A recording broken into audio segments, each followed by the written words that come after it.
We are discussing mechanics and engineering physics. In the last session, we looked at something what is called torque. Based on the torque, now we shall see how angular momentum can be conserved. The statement says when the net external torque acting on a system about a given axis is zero, then the total angular momentum of the system about that axis remains constant. That means when the total torque is zero, then the angular momentum of the system also is constant or remains constant. So in terms of torque, angular momentum can be conserved. How do we define that statement? When the net external torque acting on a system about a given axis is zero, the total angular momentum of the system about that axis remains constant. That means mathematically, when sigma of tau, system means number of particles, sigma tau is zero, then L is constant. That is what it tries to say. So mathematically, you can represent like this.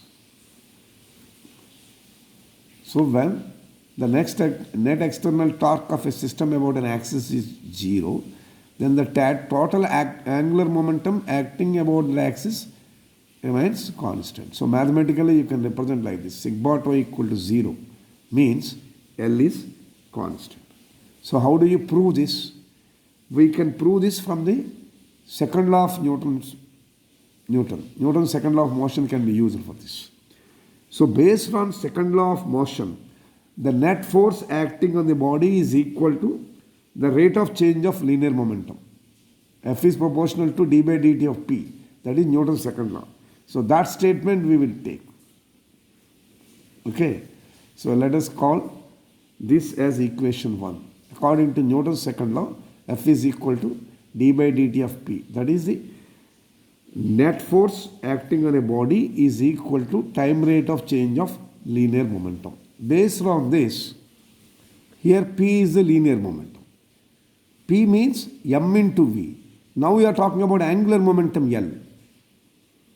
Angular momentum, in addition to mass and velocity, you also will have radius vector coming into picture. Therefore, angular momentum L can be represented as M into V into R, where R is the radius vector. That means if P is equal to M into V, L is equal to P into R. So from this equation, we can find like this. What is F? So if you apply, substitute this value. So the vector product you can take. Vector product of R in the above equation on both sides. So then you can write it as F is equal to dP by dt.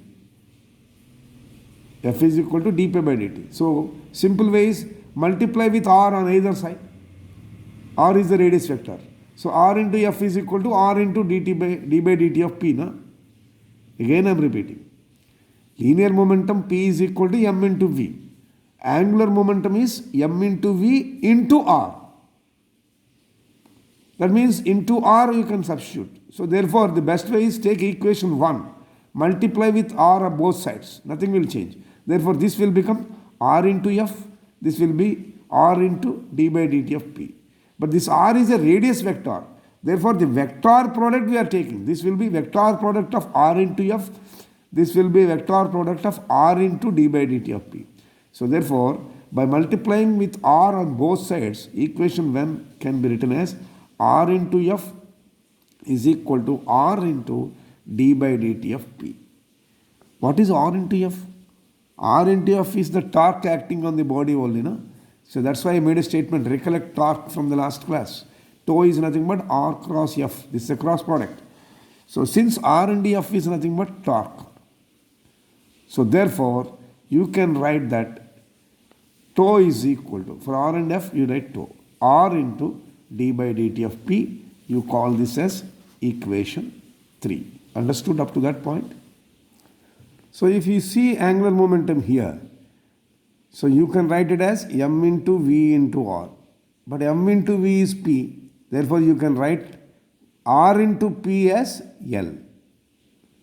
So whenever you have R into P, R into P means M into V. So that is the next equation. Angular momentum can be defined as L is equal to M into V into R. That is M into V is P only. Therefore you can write it as R into P. Right? Now, based on this, because P equal to MV, differentiate this equation and see what will happen. So we got equation 4 as angular momentum is equal to R into P. P means MV. Now differentiate this equation with respect to T on both sides. What we will get? Something like this. D by dt of L is equal to D by dt of R cross P. Okay. Now this is d by dt of m cross n on the right hand side. This will be m into d by dt of n plus n into d by dt of m. Like that we can write. So if you expand this, the right hand side term, then you will get d by dt of L or dl by dt is equal to r into d by dt of p plus p into d by dt of r. Now if you see these two terms on the right hand side, now what is this term? This is nothing but tau. R into d by dt of p is tau. And what is d by dt of r means? D by dt of r is nothing but uniform velocity. Displacement by time is nothing but velocity. So for these two, in the right hand side two terms, if you substitute these words, these terms, we can get dl by dt as r into d by dt of p is nothing but tau plus p into d by dt of r is nothing but v. So we got dl by dt is equal to tau plus p into v. So therefore, thus if you take p into v as like this, what is p? P is equal to mv. So substitute p equal to mv here. So it will become dou L by dou t is equal to tau plus mv into v.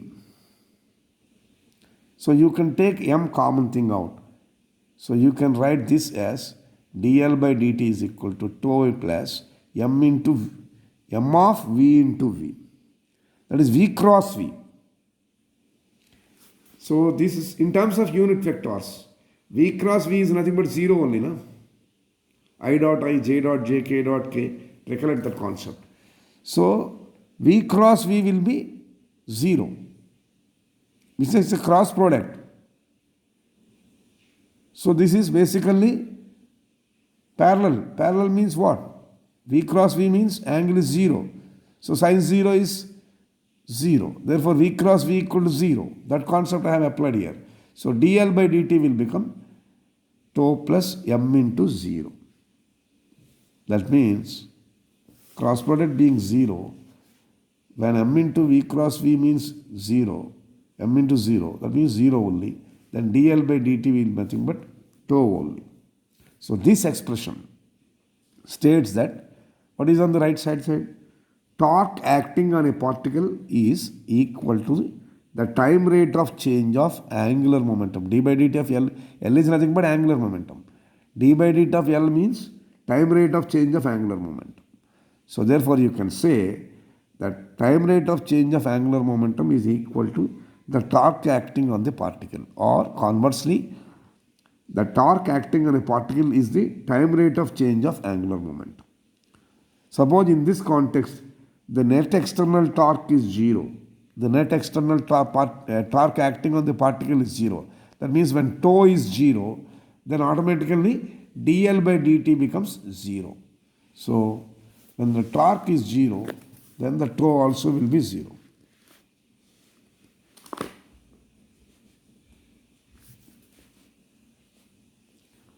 So net external torque acting on the particle 0 means tau will be 0, then dl by dt will be 0.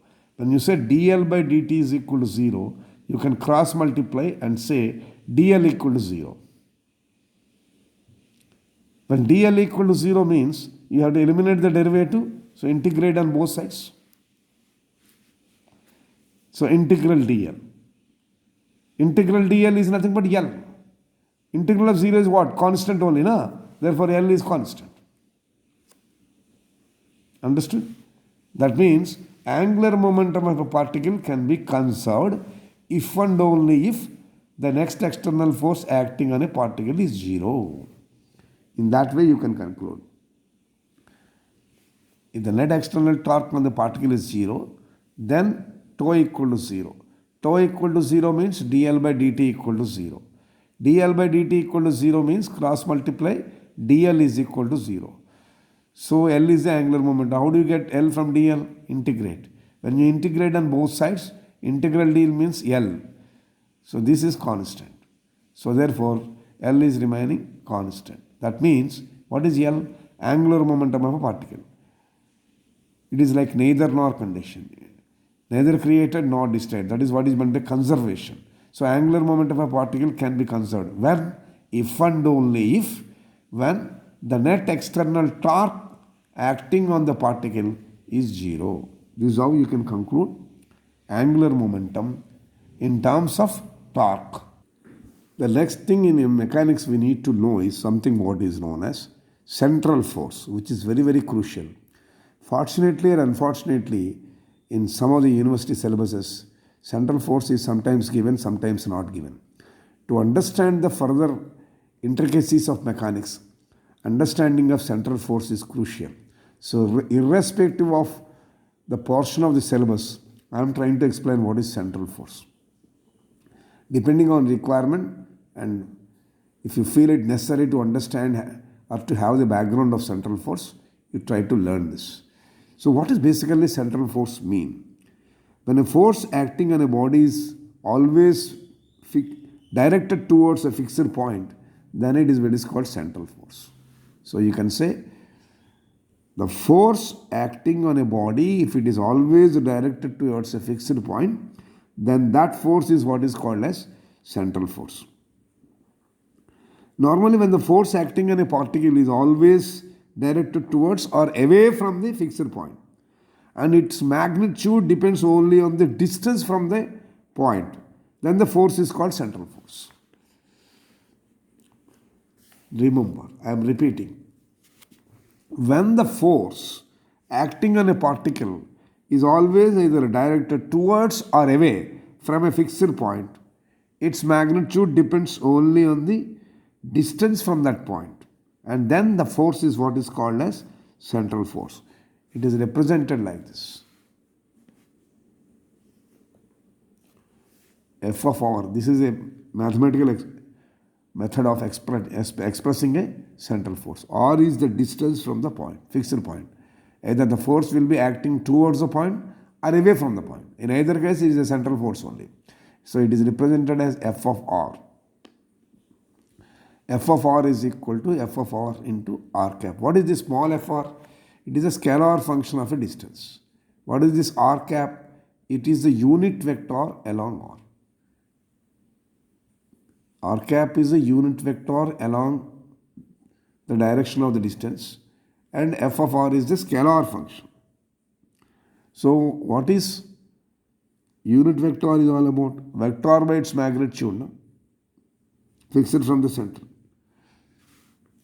So if you see carefully and try to understand what actually central force mean, central forces always result due to interaction between different types of particles which are responsible for the motion.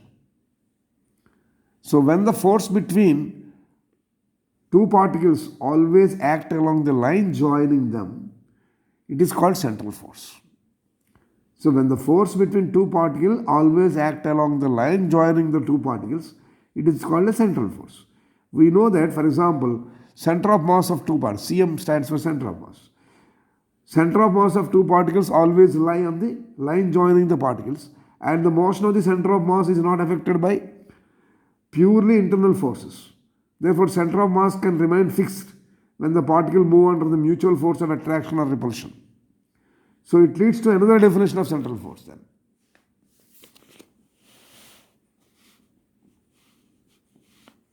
To understand that, let us look at diagrammatic representation, is a spherically symmetric representation of the central force. So when the force acting on a particle is always act along the line joining the two particles to a fixed point, it is what we have defined as central force. In addition to that, the magnitude of the force can be depending only on the radial distance between them. Radial distance between them. Radial distance of the particle from the fixed point. And it is what is called spherically symmetric central force. Spherically symmetric central force. Now, if you see some examples of central force, for example, let us see the examples of central force. Like motion of planets around the sun. Similarly, motion of satellites around planet. Motion of electron around nucleus, or motion of electron around a proton in the case of a hydrogen atom. The uniform circular motion. Similarly, uniform accelerated motion. These are all different examples to understand the functioning of something what is known as central force. What could be the main features of central force? I already told you that this is a scalar function. So central force is a product of scalar function and the unit vector. So therefore in that scalar function Fr, so the central force will be attractive or repulsive. That depends on Fr value. If it is less than 0, then it is negative. Then the force is repulsive. If it is more than 0, then it becomes positive, then it's an attractive force. So torque acting on a particle is always 0 in a central force motion. Whenever the motion is central force, the torque acting on the particle will be 0. So the work done is path independent because the central force is a conservative force. So in the motion under central force, aerial velocity always remains constant. Aerial velocity always remains constant whenever you are considering motion under central force. In a central force motion, the angular momentum always remains conserved. So any motion under central force is always confined to a single plane. Motion is confined to a plane only. So let me explain the concept of central force with different examples we come across in nature. For example, if you take the gravitational force of attraction between two masses. So therefore, the gravitational force between two masses as per Newton's law is given as directly proportional to the each of the mass and also inversely proportional to the square of the distance between them. So let the masses be m1 and m2, distance be r. So the gravitational force is proportional to m1 and is directly proportional to m2 and is also inversely proportional to the square of the distance between them. So using Newton's law of gravitation, the force of attraction is given like this. We obtained an equation for gravitational constant. So F equal to minus of g into m1 m2 by r square. R is the unit vector. Now what is this negative sign? Negative sign always indicates force of attraction. So the force is force of attraction. Now already we got one equation, central force, something like this. F of r is equal to small f r into r cap. Now compare these two equations. This is the gravitational force. This is the central force. Clear? So when you compare these two, what we can understand? We can say that this small fr is nothing but equivalent to this. Here you have r cap, here you have r cap. Okay, no problem. Here you have f, here you have f. And fr, if you compare these two right hand side terms, then a small fr scalar function will be equal to this value minus g into m1 m2 by r square. So you can write like this. So comparing those two equations, these two, you can say that scalar function fr is equal to minus g into m1 by r square. So put this minus g into m1 m2 as one constant. So taking minus g into m1, m2 is equal to d, then Fr will be d by r square. Fr will be d by r square. That means if d is constant, this is inversely proportional. No? D is constant, this is inversely proportional. This shows that the central force is inversely proportional to the square of the distance. So this is the principle on which the earth moves around the sun under a central force, for which it is always directed towards the sun. Central force is always directed towards the sun. Let us take yet another example. Other example you can take is the charge between two points. Coulombian force, what we call it. Electrostatic force between two electrons or two particles, where we identified F is proportional to Q1, Q2, F is proportional to 1 by r square. Try to recollect. So the Coulombian force is also yet another example of central force. Coulombian force I am talking about, it is analogous to law of conservation of this gravitational law. Na? Instead of two masses, you can take two charges. F is proportional to Q1, Q2, F is proportional to 1 by r square. Therefore, similarly, you will get in Coulombian law, F is proportional to Q1, Q2 by r square. So, F is equal to constant into Q1, Q2 by r square. That constant what we call as 1 by 4 pi epsilon naught. Same process we follow. So, again it will come as 1 by r square only. That's what is basically I mean by saying. Yet another example to understand central force is the Coulombian force, is nothing but electrostatic force between two charges. This is a gravitational force between two masses. So this is Coulombian force is nothing but electrostatic force between two charges. Yet another example. The other example we take is something called elastic force acting on a mass suspended from a spring. That is the elastic force. So there you get an expression, force equal to minus k into x. X is the distance. X is the distance. So distance also can be represented as r. X equal to r dot r unit, r cap. This is the unit vector.